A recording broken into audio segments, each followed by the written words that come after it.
Hi guys, good morning.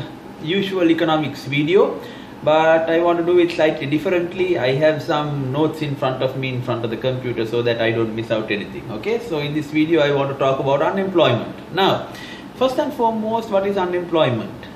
Somebody might just say that I'm jobless, but in the world of economics that's not necessarily seen as unemployment. Okay, so in order for you to be classified as unemployed, first and foremost, you should not do a job. Second one is that you need to be actively seeking for a job, right? That's an important distinction in our normal world, saying I'm jobless so I don't have a job.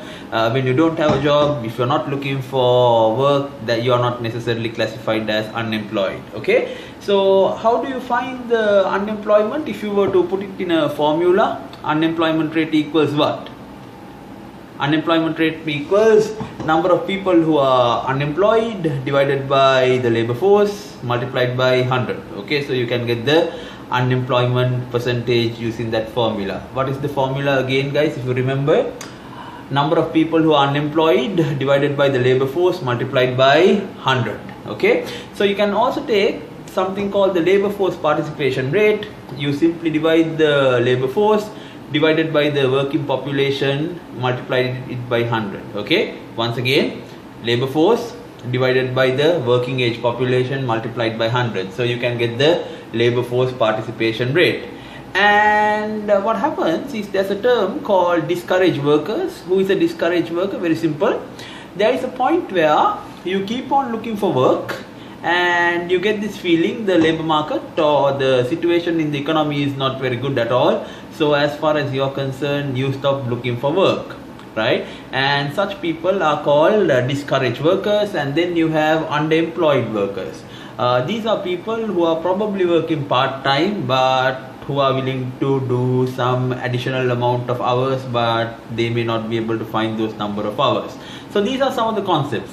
But more importantly, I want to talk about four types of unemployment. Okay, the four types of unemployment are very quickly, the first one being frictional unemployment. So let's say, for an example, if you're just finishing up your degree, all of a sudden, as soon as you finish the graduation, there won't be companies in front of the graduation hall trying to hire you. It takes some time for you to find a job. So these are people who will be termed as frictional unemployment. Okay, and then there's another type called the seasonal unemployment, meaning the jobs are only available for certain seasons. Some of the farmers can be taken in as this type of example. And then you have the third type, which is called the structural unemployment, right? So what happens is, in structural unemployment, there is a mismatch between the skills that you have and the skills that the market is looking for. Like, let's say, for an example,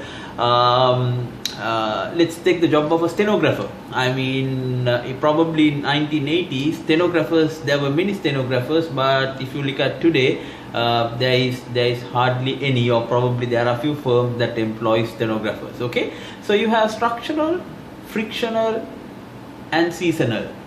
These are three types of unemployment. We don't see these as big issues in an economy. In other words, generally in any economy, at any given point in time, these three types can be seen, and generally works up to about 5% of the unemployment. Okay, so roughly maybe about 5% unemployment comes in together with seasonal, frictional, and structural. However, as far as you're concerned, you will have a situation where, as far as there's a friend of mine who just walked in, there's a situation where you have another type of unemployment, and that unemployment is called cyclical. And cyclical unemployment is a result of generally a recession or economic downturn.